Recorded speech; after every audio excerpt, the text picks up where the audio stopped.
Vamos ler Gálatas capítulo 5, verso 19 em diante, diz assim: porque as obras da carne são manifestas, as quais são prostituição, impureza, lascívia, idolatria, feitiçarias, inimizades, porfias, emulações, iras, pelejas, dissensões, heresias, invejas, homicídios, bebedices, glutonarias e coisas semelhantes a estas, acerca das quais vos declaro, como já antes vos disse, que os que cometem tais coisas não herdarão o reino de Deus.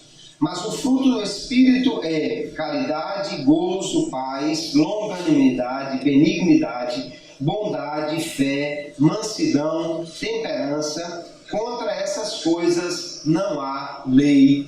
Amém. Aqui nós temos uma palavra que o apóstolo Paulo escreveu para nossa edificação, para nossa instrução, que é, por demais, útil para todo crente. Porque nós precisamos entender qual é a realidade que nós vivemos. E Paulo diz que nós vivemos num grande conflito entre a carne e o espírito. Nós já somos crentes e, portanto, nós vivemos dominados pelo Espírito Santo, vivemos guiados pelo Espírito Santo, mas ainda temos dentro de nós um inimigo, que é a nossa carne.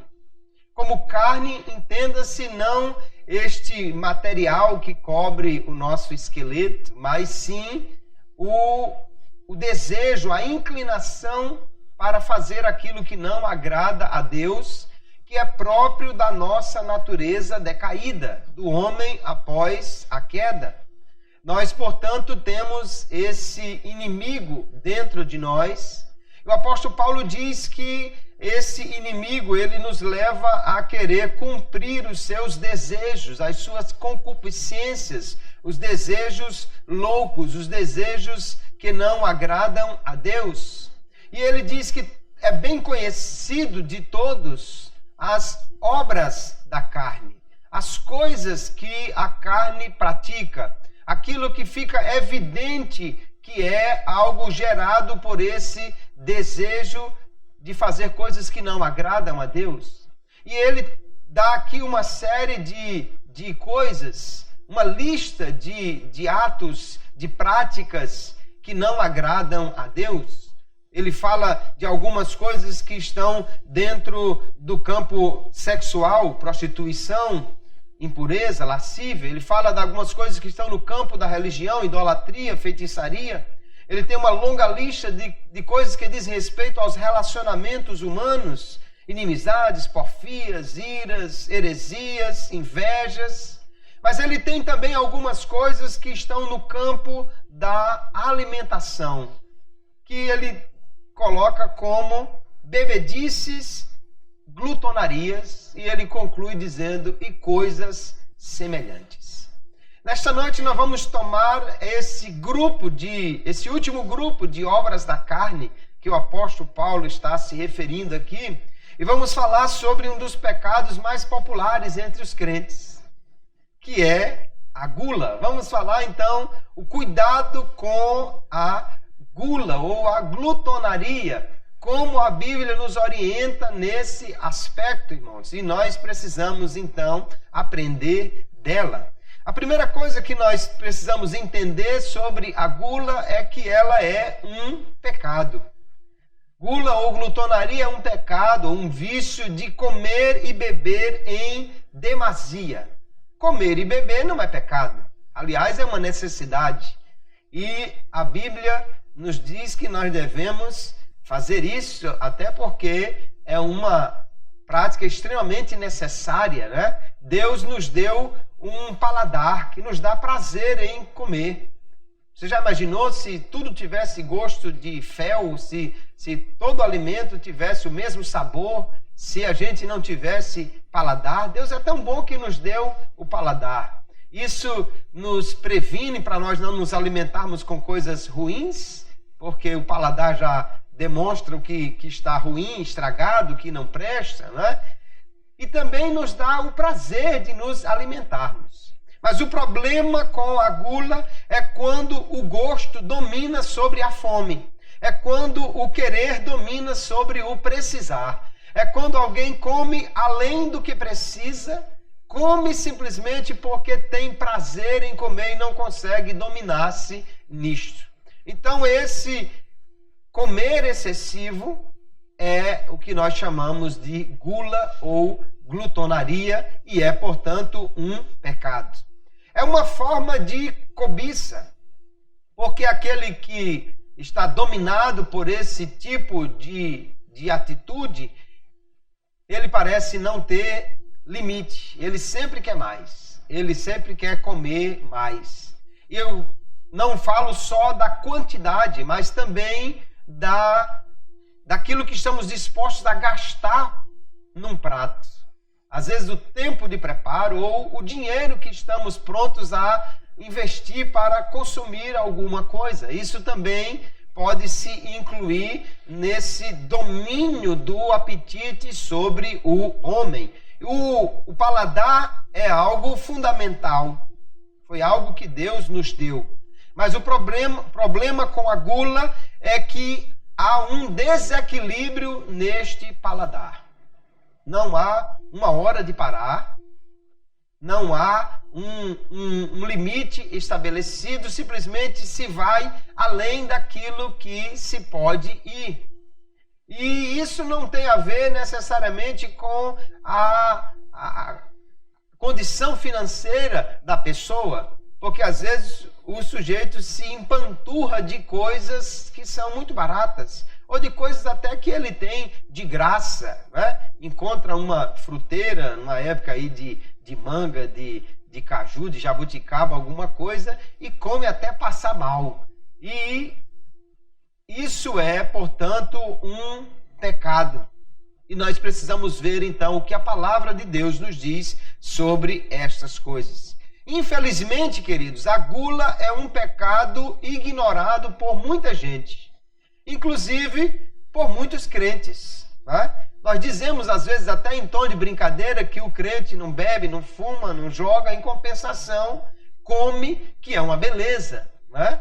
Porque é comum, realmente, o crente, até por não ter essas outras práticas, ele se exceder na alimentação. Toda festa de crente tem bastante disso. Comer não é pecado, o problema é o excesso, o desequilíbrio. Só que muitos crentes não ignoram, ou melhor, ignoram que isso é algo contrário à lei de Deus, à palavra de Deus, à sua vontade para nós, e se excedem, então, neste quesito.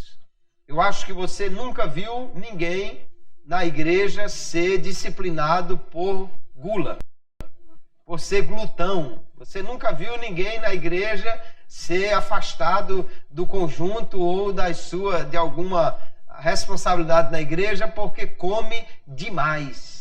Mas, na realidade, nós vemos que o apóstolo Paulo vai incluir este problema em outras coisas que nós prontamente identificamos como pecado. Idolatria, feitiçaria, misericórdia. Inveja, contenda, misericórdia. Coisas que são obras da carne, mas no meio dessas também está a bebedice. E aí nós dizemos que a bebedice é realmente um problema, mas em seguida vem a glutonaria e nós muitas vezes deixamos passar em branco esse pecado. Mas nós vemos, queridos, que muitos dos argumentos usados contra o fumar e o beber aplicam-se também à glutonaria ou à gula. Porque beber é pecado, porque fumar é pecado, porque traz prejuízo, porque vicia, porque traz problemas de saúde. Tudo isso nós podemos dizer também da gula ou da glutonaria. Vamos ver então o que a palavra de Deus nos mostra acerca deste mau comportamento que é a gula. No Novo Testamento, a palavra que o apóstolo Paulo usa aqui para falar de glutonaria é uma palavra que se refere à busca desenfreada pelo prazer. Essa palavra, em outros textos, é traduzida por orgias ou farras. E se remete ao tipo de festas que geralmente os romanos faziam. Era comum no Império Romano, e esse é o contexto em que o apóstolo Paulo vive, as pessoas darem festas onde havia comida em abundância. Eram verdadeiros banquetes. Só que as pessoas comiam até não caber mais. E por incrível que possa parecer, elas iam até um determinado lugar ou simplesmente punham a cabeça para fora da janela do salão de banquetes, provocavam o vômito, jogavam tudo fora para voltar à mesa e comer novamente até encher de novo o quanto podiam. É esse tipo de atitude que mostra o máximo, né? Que mostra o desequilíbrio maior na glutonaria. Eu sei que a maioria dos irmãos, ou talvez todos, digam, não, mas eu nunca fiz isso. É bem verdade que a maioria das pessoas não age assim, mas isso expressa o tipo de atitude, de sentimento que muitas pessoas têm. Porque apesar de não fazer como os romanos faziam nessas festas, mas muitas vezes as pessoas se alimentam até ficar passando mal. Falta o fôlego, né? Não consegue mais nem caminhar direito. Ou logo após uma refeição já estão procurando um remedinho, um chazinho para ver se melhoram porque se excederam. A Bíblia vai colocar então essa má atitude como um pecado. E algo muito sério, irmãos. O apóstolo Paulo, escrevendo aos Filipenses, capítulo 3, e o verso 19, ele fala de pessoas cujo fim é a perdição, cujo Deus é o ventre, e cuja glória é para a confusão deles que só pensam nas coisas terrenas. Quando ele diz que as pessoas aqui têm o ventre como Deus, quer dizer que essas pessoas vivem para satisfazer o seu apetite alimentar. São pessoas que podem deixar de ter qualquer coisa em casa, mas não podem deixar de ter a sua comida predileta. Pessoas que podem até privar-se de qualquer outra coisa, mas não se privam jamais de comer e comer em abundância. Pessoas que vivem para satisfazer o apetite porque são dominadas pelo corpo. Aqui que está um dos grandes problemas com a gula, com a glutonaria, é que as pessoas simplesmente são dominadas por ela. Elas não conseguem resistir, não conseguem dizer não, não conseguem evitar. E depois que extrapolam os limites, estão passando mal. Pessoas que deveriam ter dietas restritivas de açúcar, por exemplo, mas acabam se excedendo e depois está com a glicose lá em cima. Ou que sabe que não pode comer essa ou aquela comida que tem sempre problemas. Isso me baixa a pressão, ou sobe, me dá azia, ou aquele tipo de coisa. Mas daqui a pouco come e está enfrentando esse problema, embora já saiba que vai comer e vai enfrentar essa dificuldade. Pedro também coloca aí a glutonaria no meio de uma série de comportamentos próprios dos ímpios. Ele diz no capítulo 4, verso 3 da sua primeira epístola: porque é bastante que no tempo passado da vida fizesseis a vontade dos gentios, andando em dissoluções, concupiscências, borrachices, glutonarias, bebedices e abomináveis idolatrias. Veja que ele no mesmo pacote está colocando também aqui coisas como concupiscências, glutonarias, bebedices e idolatrias. Porque as pessoas que cometem essas coisas são dominadas por elas. Como se adorassem a comida, como se adorassem a bebida, como algo que eles não conseguem resistir, não conseguem dizer não. O problema então da glutonaria, da gula, é que o glutão coloca o prazer de comer acima de qualquer outra coisa. Ele pode até perder um culto, mas não perde uma festa. Ele pode até não sentir muito à vontade, mas eu estou meio doentado, não vou para o culto ao ar livre. Mas convide para ir comer uma coisa que ele gosta, que parece que a doença vai embora rapidinho e ele simplesmente vai lá. Assim como as pessoas que são dominadas pelo vício do fumo ou da bebida alcoólica, a glutonaria é um vício que a pessoa não consegue controlar. Ele se alimenta descontroladamente. Come muito mais do que deveria, do que ele poderia realmente comer. As pessoas gostam de ir a uma pizzaria ou de fazer em casa mesmo uma pizza e se alimentarem. É normal você comer 2 fatias ou os mais arrojados assim, comer, quem sabe, 3 fatias de uma boa pizza. Mas às vezes nós vemos pessoas, alguns locais têm aquele rodízio de pizza, né? E eu já vi pessoas comerem 19 fatias, 15 fatias, 22 fatias, né? O dono do rodízio está quase perguntando quanto ele quer para ir embora, né? Porque o prejuízo já está muito grande. Isso, irmãos, é óbvio que não é normal. A pessoa não está mais com fome, ela não está mais se alimentando, ela já está empurrando à força o que o estômago não suporta mais. Né? É normal você comer para se ficar satisfeito, mas não é normal você comer além da conta para ficar soprando, passando mal.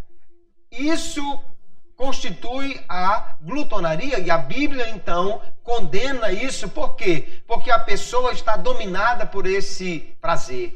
Ela está dominada por esse vício. Ela simplesmente não consegue evitar. Nós vamos ver ainda que a glutonaria está aqui entre as obras da carne, ou seja, ela está listada entre esses comportamentos que são contrários à pessoa que é guiada pelo Espírito Santo. Aqui nós temos de um lado as obras da carne, próprias do homem carnal, do homem que não é guiado pelo Espírito.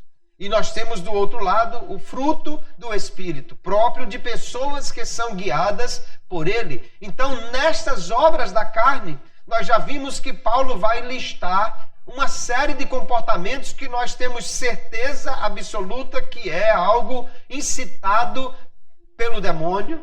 Pessoas que fazem tais coisas, nós prontamente apontamos o dedo e dizemos que elas estão pecando e que elas não entrarão no reino de Deus. Já citamos aí a idolatria, a feitiçaria, a bebedice, mas ignoramos que Paulo coloca no mesmo contexto a glutonaria. E o que ele avisa é, as pessoas que cometem tais coisas, eu já vos disse quando estava aí, que não entrarão no reino de Deus. Eu não sei se a porta é tão estreita que não cabe o glutão, né? Jesus falou como o reino dos céus como sendo uma porta estreita. Não sei se ele já estava dando uma dica, olha, veja aí como é que fica, porque se passar muito dos limites, talvez não entre lá, a porta é estreita, né? Ou se ele realmente estava falando apenas das dificuldades que nós temos. É mais provável isso realmente, mas a glutonaria, Paulo está dizendo, pode impedir alguém de entrar no reino de Deus.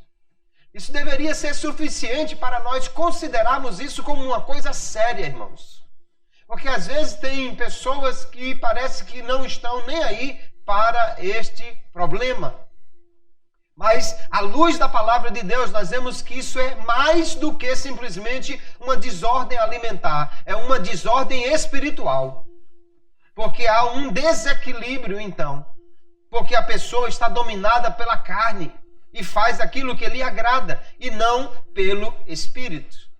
Nós vamos ver um outro problema também, que a gula mostra um coração egoísta. É normal das pessoas dominadas por esse pecado. Em primeiro lugar, que ela já não gosta muito de repartir comida com ninguém, né? Você quiser mexer com ela, você quiser tirá-la já do sério, você peça um pedaço do bife suculento dela, da comida preferida dela. Você fale em repartir que você já assanhou uma coisa que não devia ter mexido, né? Já ficou na lista negra dela, que você está mexendo com a comida dela, com o prato dela. E depois, porque o glutão, ele investe demais nisso, né? Ele come demais. E às vezes ignora que do seu lado há alguém que está passando necessidade. O glutão pode se fartar nos seus banquetes, esbanjar na comida, enquanto muitos à sua volta passam fome. É o caso nós vemos na Bíblia Sagrada com o rico, da parábola que Jesus contou do rico e de Lázaro. Aquele homem rico, diz a palavra de Deus, que todo dia tinha banquete na casa dele. Não tinha aquele dia de dizer assim, não, hoje eu vou comer só uma saladinha. Não, hoje eu vou diminuir um pouquinho porque eu me excedi ontem. Não, não tinha esse dia. Todos os dias, diz a palavra de Deus, que ele comia, que ele se esbanjava, que ele vivia regaladamente. Todos os dias.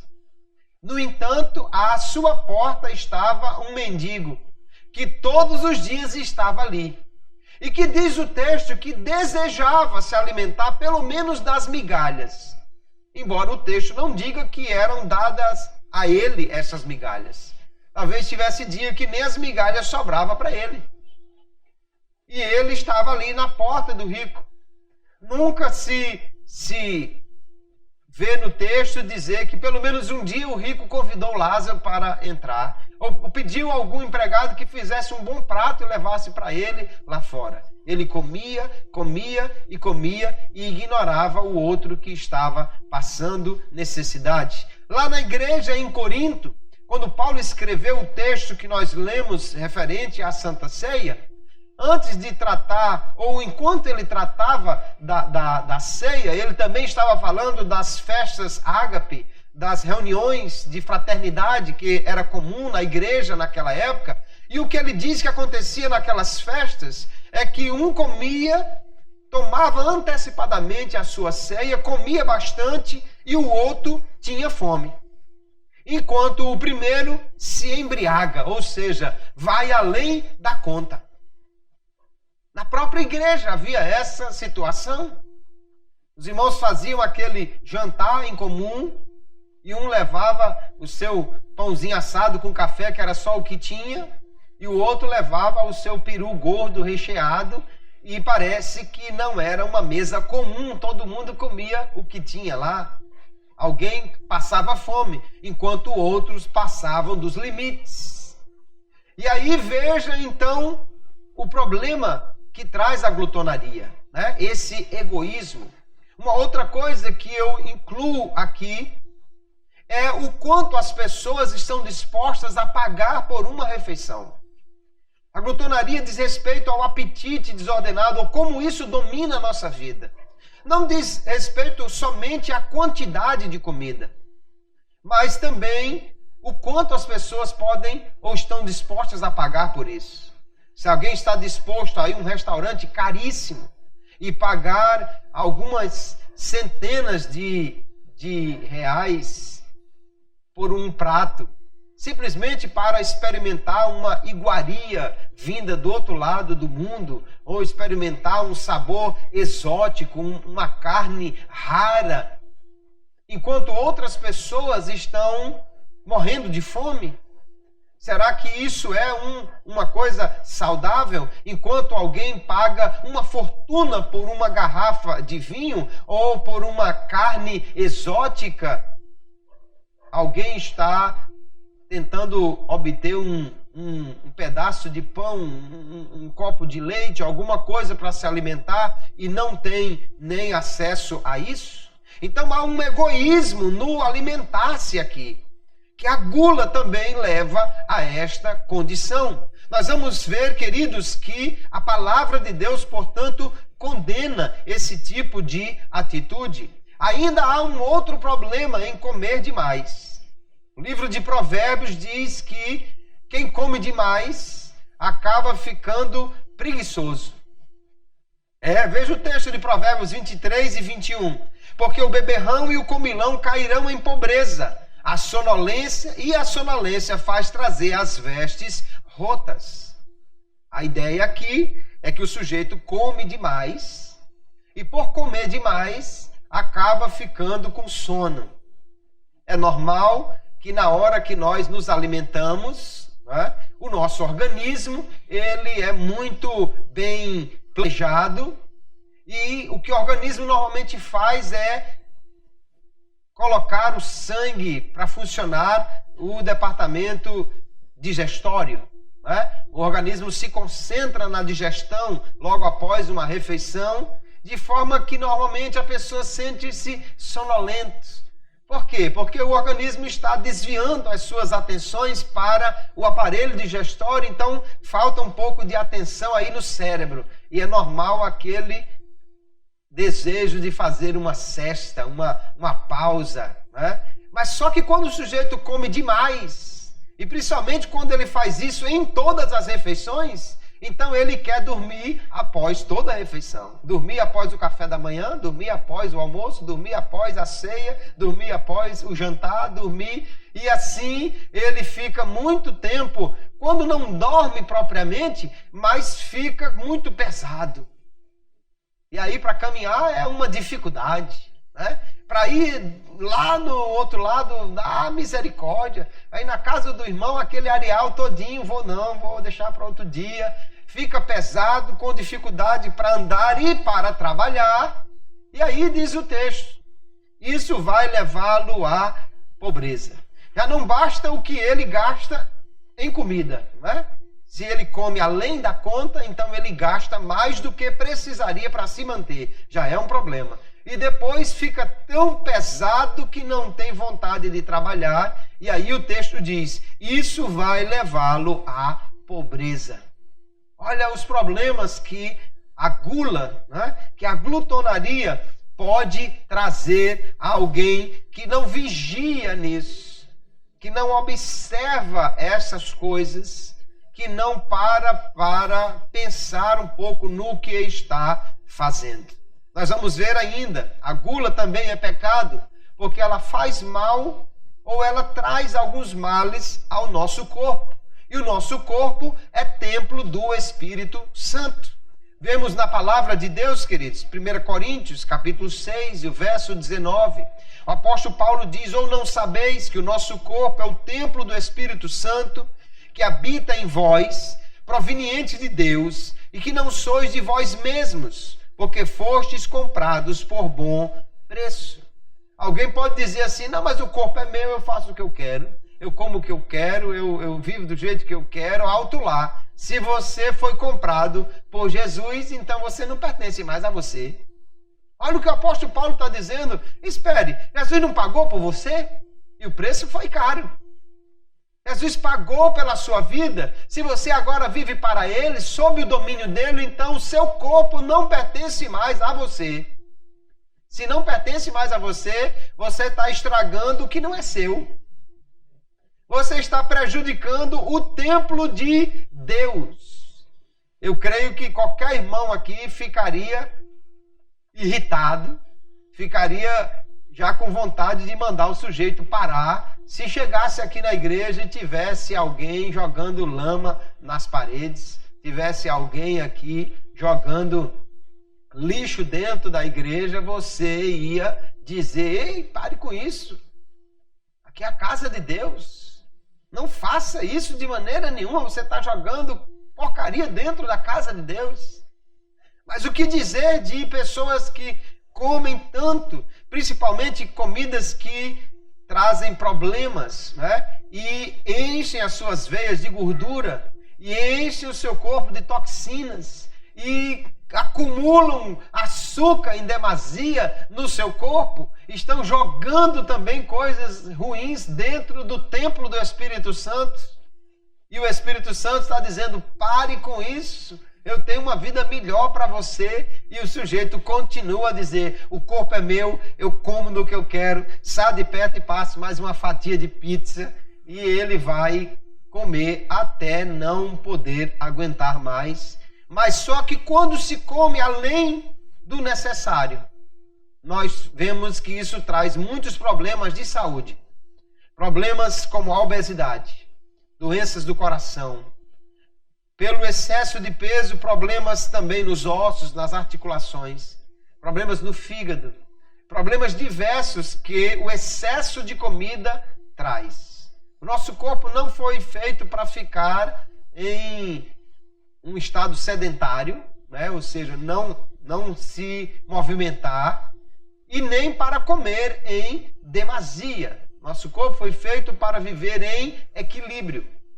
Mas o sedentarismo tem se tornado um estilo de vida para muitas pessoas. Às vezes os crentes dizem não, porque o esporte, a Bíblia diz que o exercício físico para pouco aproveita. Mas o apóstolo Paulo, quando ele escreveu isso, irmãos, ele vivia numa época que para o sujeito ter água tinha que fazer força no cacimbão, para o sujeito ter fogo tinha que ir na mata tirar lenha, para o sujeito ter alguma coisa ele precisava fazer esforço, né? Não tinha essas facilidades da vida moderna. Hoje o sujeito liga para o mercadinho, eles entregam a feira em casa, ele bota no fogão, aperta um botãozinho, já acendeu a boca lá do fogão e não faz esforço, né? A água está prontinha lá, e até se quiser água quente, aperta o botãozinho do chuveiro elétrico, enfim. Isso nos leva a gastar muita pouca energia, e acumular, então, se torna fácil. Veja, então, que quem come demais traz problemas para o seu organismo. Só que o seu organismo, o seu corpo, não pertence mais a ele. Não pertence ao indivíduo, mas pertence ao Espírito de Deus, que foi quem nos comprou. Pertence ao Senhor que pagou por nós. A Bíblia diz que o nosso corpo deve ser oferecido como sacrifício vivo, santo e agradável a Deus. Romanos capítulo 12, o apóstolo Paulo diz: rogo-vos, pois, irmãos, pela compaixão de Deus, ou seja, porque Deus já mostrou a sua misericórdia para conosco e nos comprou e nos salvou, que apresenteis os vossos corpos em sacrifício vivo, santo e agradável a Deus, que é o vosso culto racional. Quando você apresenta o seu corpo a Deus, quando você cuida dele como sendo um templo de Deus, você está oferecendo um culto. Você está adorando, cultuando a Deus. Quando você cuida do seu corpo, oferecendo a Deus. Aqui nós poderíamos incluir uma série de atitudes, né? Entre elas a prostituição, entre elas a bebedice, mas também entre elas a glutonaria, de coisas que devem ser evitadas a fim de glorificarmos a Deus com os nossos corpos, oferecendo um culto a Ele, cuidando do nosso organismo. Nós vemos então, queridos, que a Bíblia condena a gula, condena a glutonaria, condena o comer excessivo, condena que alguém viva apenas para atender ao seu apetite.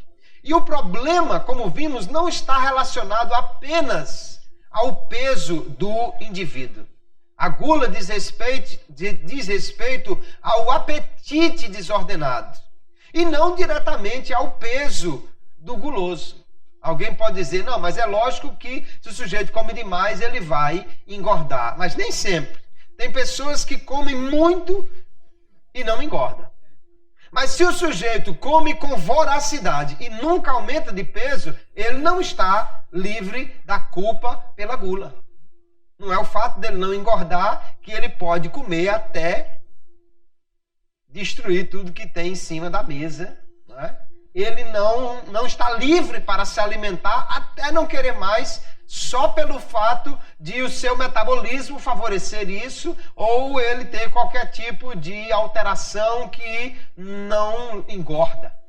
Por outro lado, tem gente que se comer um pouquinho assim, já aumenta de peso. Às vezes por um desequilíbrio orgânico, né? Há pessoas que têm uma dificuldade, por exemplo, na glândula tireoide, que está diretamente relacionada à produção de energia. Se o sujeito não tem energia, então o seu organismo não trabalha bem, não tem capacidade para muitas atividades, e é natural que as pessoas comam um pouquinho e rapidamente engordem. Então, aquele que come bem pouquinho, mas por um desequilíbrio acaba engordando, ele não é um glutão.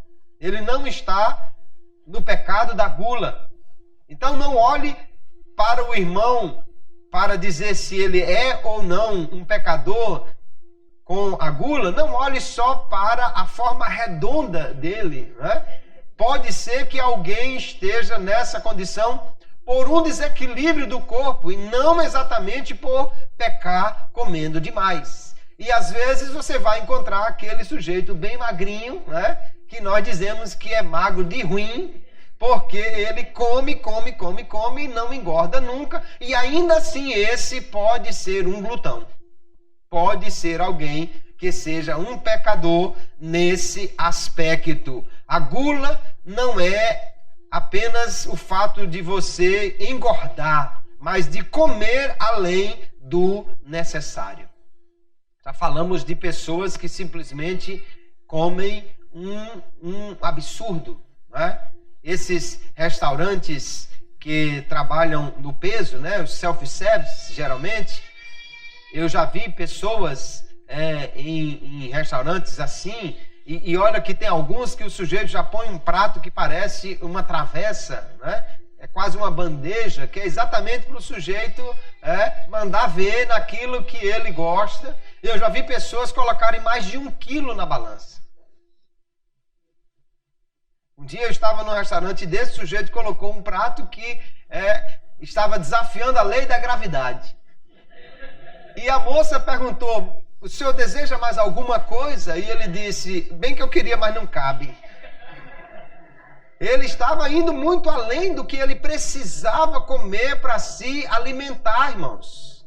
Isso é gula, glutonaria. Sujeito que está comendo com os olhos, né? Mais do que precisa se alimentar. No entanto, o que a Bíblia nos mostra, queridos, é que a comida não é um fim em si mesma. Nós não vivemos para comer. O objetivo da nossa vida não é encher a barriga, não é deleitar-nos nos banquetes.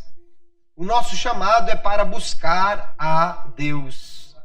E a Bíblia nos adverte, buscai primeiro o reino de Deus e a sua justiça. O reino de Deus, ou seja, Deus como rei em primeiro lugar na nossa vida. E a sua justiça, viver de maneira que agrade a Ele. A justiça aqui diz respeito ao comportamento que está em acordo com a lei de Deus. Então ele diz, o Senhor Jesus, no seu famoso Sermão do Monte, que nós devemos, em primeiro lugar, antes de qualquer outra coisa, viver para estabelecer Deus como Senhor em nossa vida e viver para agradar a Ele andando de maneira que cumpra a sua justiça. E Ele promete, inclusive quanto à nossa alimentação, todas estas coisas os serão acrescentadas. Deus cuidará de nós, nos dará o vestir, o comer, aleluia, se nós nos preocuparmos em andarmos em atenção ao seu reino. Romanos 14:17, o apóstolo Paulo diz que o reino de Deus não é comida nem bebida, mas gozo, alegria no Espírito Santo, justiça. Nós temos que entender isso, queridos. A maior alegria dos crentes pode ser até ao redor de uma mesa, mas não para comer até virar a perna, e sim para confraternizarmos com os irmãos, compartilharmos as bênçãos de Deus. Jesus muitas vezes juntou os seus discípulos ao redor de uma mesa para lhes falar das coisas do reino. Nós podemos sim fazer as nossas confraternizações, compartilharmos as nossas bênçãos, mas não nos excedermos na comida, porque isso não nos trará benefício, pelo contrário, nos trará o pecado que pode nos deixar de fora do reino de Deus. A gula é algo sério. Como nós podemos vencer, então, esta fome exagerada, este apetite desordenado? Como podemos vencer esse desequilíbrio no paladar, que é a gula? Antes de mais nada, o apóstolo Paulo já nos apresenta que contra as obras da carne há o fruto do Espírito. A carne puxa para um lado, o Espírito nos leva para um outro lado melhor. E dentre as ações do Espírito, ou o fruto do Espírito, o apóstolo Paulo coloca no último ponto a temperança. A temperança, portanto, ou o domínio próprio, é o poder de dizer não. O poder de não exceder-se, o poder de controlar a si próprio. E isto é uma ação do Espírito Santo. O fruto do Espírito, diz o apóstolo no texto que nós lemos, é gozo, amor, gozo, paz, longanimidade, benignidade, fé, mansidão e temperança. Da mesma maneira como a mansidão nos dá a condição de dominarmos o nosso gênio, a temperança nos dá a condição de dominarmos o nosso apetite. Se alguém pode ser manso pela ação do Espírito Santo, antes era brabo, que se alguém olhasse para ele já estava puxando uma faca ou querendo brigar. Agora é uma nova criatura. Mas se é uma nova criatura para não brigar, também é uma nova criatura para não ir além do que deveria no quesito alimentação, bebida, fumo e etc. Por quê? Porque ele tem temperança, domínio próprio. Então é o Espírito Santo quem nos dá esta condição, queridos irmãos. Algumas pessoas comem demais para tentar preencher um vazio dentro de si. Nós vamos ver que a gula, o comer demais, muitas vezes é algo que alguém usa para tentar dominar uma depressão, uma desilusão. E esse vazio existencial, muitas pessoas querem preenchê-lo com comida. Mas Jesus é o pão da vida que realmente preenche o ser humano. Não o seu estômago, mas a sua alma, o seu espírito. Jesus disse, nem só de pão viverá o homem, citando Deuteronômio capítulo 8. O homem não pode viver apenas para o alimentar-se, não pode viver apenas para o seu apetite. Não é o único prazer na vida o de comer, nem é a coisa mais satisfatória que alguém pode fazer. Ele disse, o homem não viverá somente de pão, mas de toda a palavra que sai da boca de Deus. As promessas de Deus, as bênçãos de Deus devem ser mais prazerosas para nós do que o tempo que temos à mesa para nos alimentar. Jesus disse, eu sou o pão da vida. O que vem a mim não terá fome. Quem crê em mim nunca terá sede. Alguém está com um vazio existencial, está com um vazio na alma. Aqui está aquele que pode preencher esse vazio. Jesus, aleluia. Ele pode dominar o nosso ser, aleluia. E nos dá prazer nele e não apenas em nos empanturrarmos de doces ou outras coisas. Nós vamos ver que também para vencer a gula há um problema emocional envolvido. Já dissemos que o problema com a gula muitas vezes envolve coisas como a depressão, a ansiedade, decepções. É normal das pessoas que estão muito ansiosas, vou comer um chocolate. Eu estou meio para baixo, eu vou comer um doce. Eu estou decepcionado, eu vou comer alguma coisa. Porque parece que ao comer se sente melhor. De fato, o nosso organismo foi feito para nos dar uma satisfação de satisfação, de plenitude quando nos alimentamos. Mas as pessoas vão além disso. Alguns alimentos, como os doces, chocolates e tal, fazem com que o organismo produza determinadas substâncias que causam prazer. E por isso, então, as pessoas querem comer além do que devem para suprir essa carência emocional. As questões emocionais podem levar ao descontrole do apetite. Mas o cristão tem um refúgio seguro para a alma nas questões das emoções. Pedro, escrevendo a sua primeira epístola, capítulo 5, verso 7, ele diz, lançando sobre ele toda a vossa ansiedade, porque ele tem cuidado de vós. Aleluia. O cristão, então, não precisa de chocolate para poder curar uma depressão ou uma ansiedade. Ele tem, aleluia, a âncora para a sua alma, que é o Senhor Jesus. Em vez de se refugiar nos doces, ele pode se refugiar no doce nome de Jesus, que pode lhe trazer muito mais satisfação para a alma. Aleluia. Também, queridos, a gula muitas vezes vai envolver a questão da reeducação alimentar. Alguém diz que você é o que você come. Se você come somente coisas que trazem desequilíbrio ao seu corpo, você vai ser uma pessoa desequilibrada. Quando nós olhamos para a palavra de Deus, nós vemos que o cristão pode comer de tudo.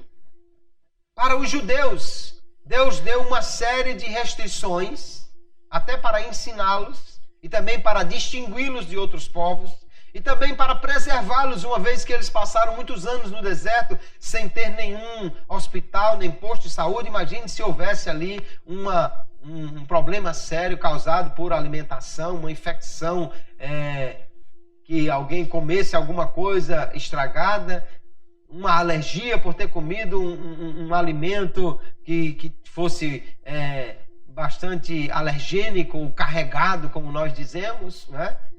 O judeu recebeu muitas restrições.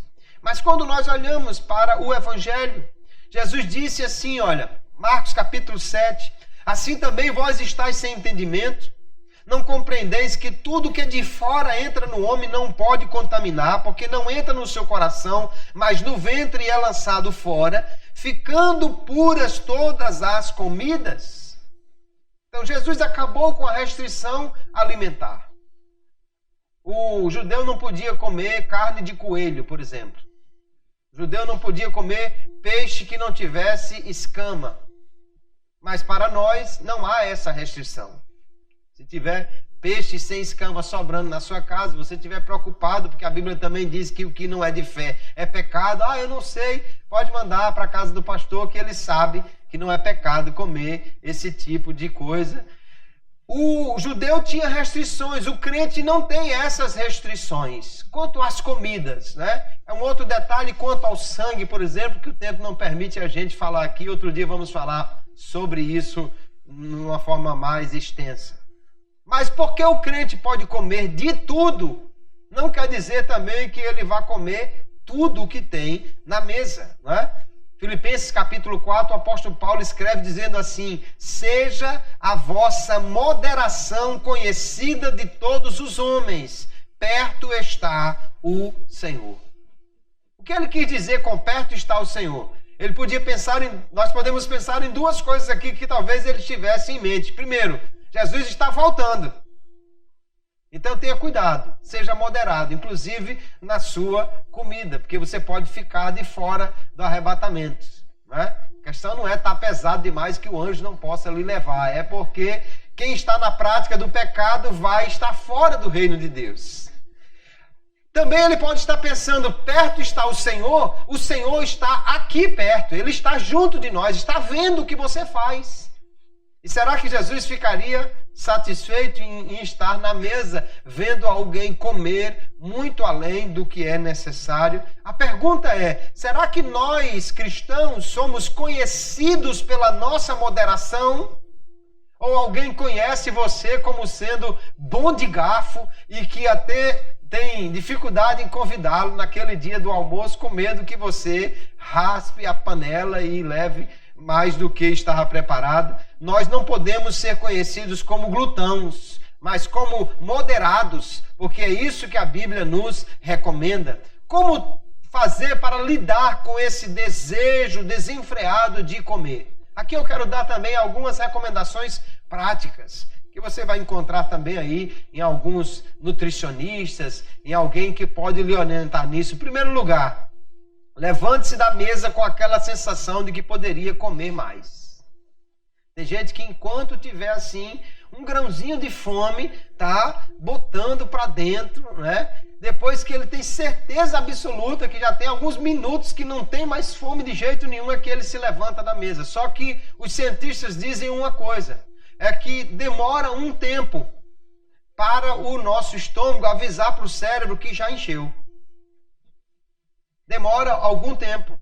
Então eles dizem, o ideal é você se levantar da mesa ainda dizendo, rapaz, ainda cabia uma colherzinha aqui, ainda dava uma garfada, ainda cabia mais um docinho, alguma coisa, mas dentro de alguns minutos vai chegar a informação que está completo o tanque, que não precisava mais comer nada além disso realmente. E aí, quando você só levanta da mesa depois que já o cérebro já avisou que passou dos limites, você na realidade já está muito atrasado nisso. Levante-se da mesa com aquela sensação que poderia comer mais um pouquinho. Outra coisa, não se reprima, se controle.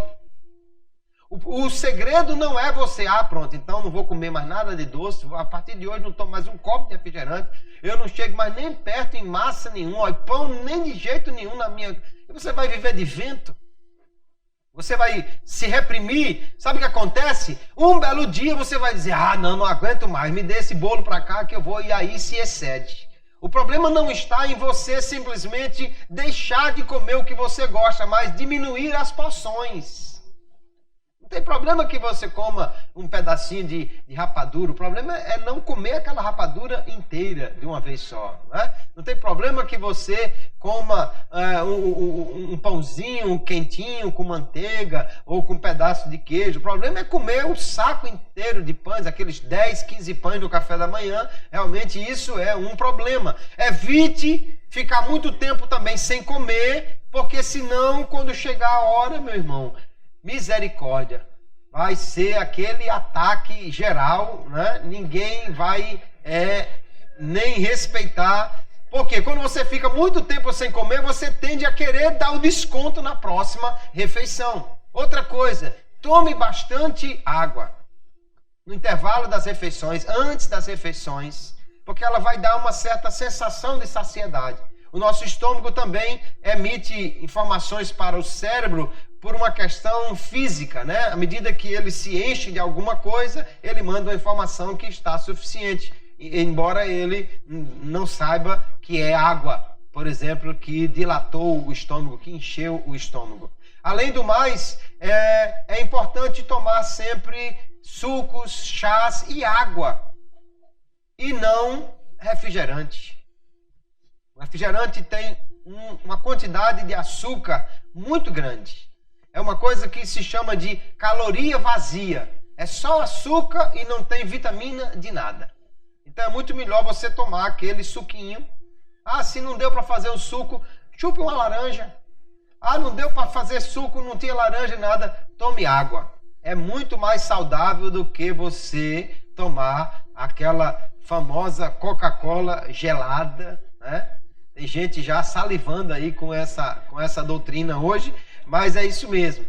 Não se exceda nessas coisas. Não quer dizer que você vai fazer aquele voto, nunca mais na vida eu tomo refrigerante, que um belo dia você chega na casa do irmão, é um aniversário e só tem refrigerante. E às vezes é chato também que alguém diz assim, não tomo refrigerante, alguém tem que fazer um suco para mim, fica aquela coisa. Se você realmente não tem uma dieta restritiva de açúcar, naquele dia tome o copinho de refrigerante. Agora não precisa naquele dia também aproveitar e tomar não sei quantos copos, inclusive porque é 0,800 na casa do irmão, né? Coma alimentos com poucas calorias, alimentos leves, né? Evitar a gordura excessiva. Tem gente que acha que carne só tem graça se tiver aquele pedaço de gordura junto, né? Evitar também muito açúcar, né? Às vezes vai fazer um suco, vai fazer um café e fica muito doce. Evitar muitas calorias, comer coisas mais naturais. Na hora do lanchinho, em vez de comer aquele biscoito recheado com refrigerante, que aí é muita caloria junto, coma uma fruta, né? Tome um suco de fruta, coma uma tapioca com pouquinha manteiga, que é algo realmente muito saudável. Desvie a sua atenção da vontade de comer. O problema é que às vezes bate aquela fominha e aí o sujeito só pensa naquilo, comida, comida, comida, comida, não é? Eu conheci uma pessoa que diz assim, quando eu acordo, eu penso em tomar café, depois eu penso em alguma outra coisa. Ele já acorda realmente com fome, querendo simplesmente comer. E às vezes nós ficamos assim, sem fazer muita coisa, né? Meio ociosos. E nessas horas o organismo lembra, não tem nada para comer não, ficar beliscando aí é um perigo quando alguém fica muito tempo assistindo televisão. Sabe por quê? Porque dá aquela vontade de ficar beliscando alguma coisinha. Mas como você está prestando atenção lá e não aqui, você pode comer facilmente uma tigela de pipoca todinha, né? Um pacote de biscoito completo, eu não estou falando só daquele de 150 gramas, e não perceber que comeu tudo aquilo, porque vai comendo, comendo, comendo. Então desvie a sua atenção. Vá ler a Bíblia, vá orar, vá cantar, pintar, tocar, fazer alguma coisa, converse com alguém, né? Vá na casa do vizinho, ligue para alguém, agora não fique beliscando enquanto está falando com ele. A questão é desviar a atenção da alimentação ou da fome, que às vezes nem é aquela fome toda, mas aí você fica, não é, por não estar fazendo nada, querendo simplesmente estar comendo alguma coisa para enganar, e a tendência geralmente é comer uma coisinha muito carregada de gordura, de açúcar e outras coisas. São algumas dicas. E a última que eu vou dar aqui é: faça uma atividade física regularmente. Nós já falamos, queridos, o nosso corpo não foi construído para vivermos na ociosidade. Caminhe.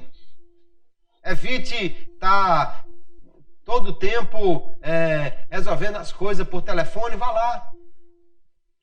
Em vez de ficar toda hora ligando, pedindo para deixar água mineral, vá comprar, traga o garrafão de vez em quando, né? E isso ajuda. Quem vive na cidade grande, em vez de estar só de elevador, vá uma vez pelas escadas. Em vez de pegar o carro para ir na padaria, vá a pé, né? Não vou dizer que você vá para Tagil nadando, que aí é demais. Mas faça uma atividade física, não fique ocioso em casa, porque isso vai trazer problemas para a sua saúde. O cristão, então, queridos, deve viver para glorificar a Deus em tudo o que ele faz. O lema do cristão não é ter prazer, não é viver para a satisfação de si mesmo, mas sim para agradar a Deus, para glorificar a Deus. 1 Coríntios capítulo 10, verso 31, o apóstolo Paulo diz assim: portanto, quer comais, quer bebais, ou façais outra qualquer coisa, fazei tudo para a glória de Deus. Ele deixou bem claro, olha, quer comais, quer bebais, ou façais outra qualquer coisa.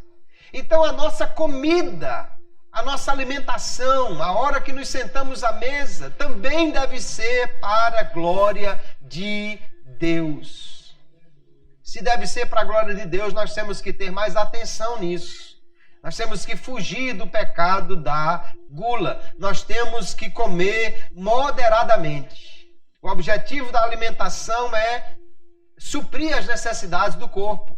E nós temos que cuidar desse corpo que Deus nos deu, até porque ele não é mais nosso, ele agora é templo do Espírito Santo.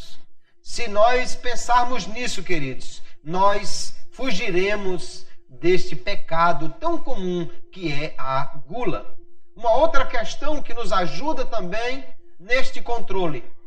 Obviamente não podemos controlar o nosso organismo se não for pela ação do Espírito Santo. Se não for pelo fruto do Espírito, que é a temperança. Precisamos disso. Precisamos, então, alimentar o nosso espírito. Porque quando alimentamos o nosso espírito, ele nos dará o controle para considerar a alimentação do nosso corpo. E uma outra coisa que é importante, eu concluo com isso, é a prática do jejum.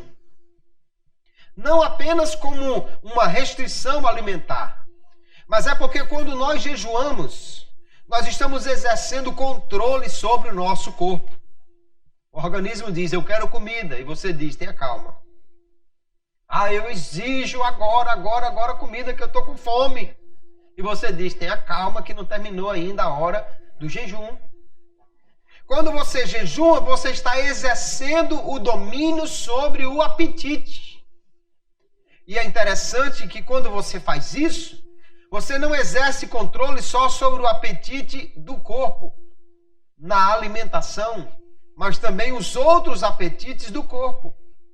O descontrole da alma, da ira, da contenda, do sexo. O jejum nos dá controle, nos ajuda a dominar os apetites e, portanto, nos ajudará também nessa questão da gula, da glutonaria e em todas as outras obras da carne. Nós devemos então reservar alguns dias para a prática do jejum. Comece com períodos menores, mais curtos, depois você pode ir estendendo a outros períodos. Comece com um jejum parcial, apenas não comendo, mas bebendo alguma coisa, inclusive um suco, até que vá então ganhando mais consistência, experiência, para poder passar por períodos mais prolongados de jejum. Enfim, o que nós aprendemos aqui com o apóstolo Paulo na questão das obras da carne e do fruto do Espírito é que ele diz que se nós andarmos em Espírito, não cumpriremos as concupiscências da carne. Então nós devemos viver sob o domínio do Espírito Santo e não sobre a ditadura do corpo, a ditadura da gula, a ditadura do apetite, a ditadura daquele que exige que nós nos enchamos de alimento tão somente para ter o prazer naquela hora e depois o desprazer que nos traz o excesso. Inclusive, o maior de todos os desprazeres que isso pode trazer, que é a perda do reino de Deus. Nós queremos então, queridos, nesta noite trazer esta palavra de orientação para o corpo de Cristo, a igreja. O seu corpo precisa ser bem cuidado. Cuidado com a gula, com a glutonaria, com o excesso. Que você seja moderado, que você seja guiado pelo Espírito, que você viva para glorificar a Deus. Que o seu corpo e não só o seu espírito sejam dominados totalmente pelo Senhor e possamos fugir deste mal, desse vício e deste pecado que é a gula, a glutonaria, que tantos problemas pode trazer para o cristão. Amém, queridos?